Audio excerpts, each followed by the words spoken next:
Mientras haya una sola mujer con temor a ir sola al anochecer, mientras una sola tema volver a su casa y encontrarse con él, no.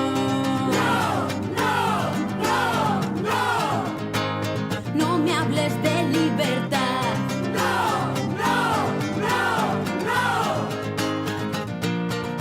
Mientras haya una sola mujer que se mire al espejo y lo quiera romper, mientras cuidarlo todo sea nuestro papel y se nos sancione por no obedecer,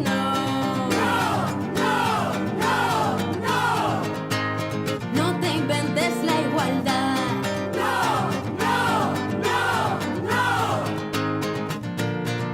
Mientras una sola deba elegir entre llegar más alto en la vida o parir, mientras una sola deba medir su deseo y su cuerpo para no ser juzgada por ti.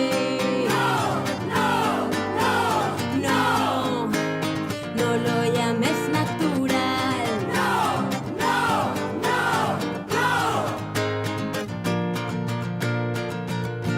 Ni vírgenes, ni putas, ni zorras, ni hadas. Si acaso algo brujas, pues estamos quemadas. Somos contundentes, que no exageradas. Toca ser valientes para no ser maltratadas. Y que seas... Desberdintasuna sistematikoa da, eta hainbat indarkeria moldek sexista, arrazista eta klasista zerkatzen gaituzte, haien artean elkar gurutzatuta.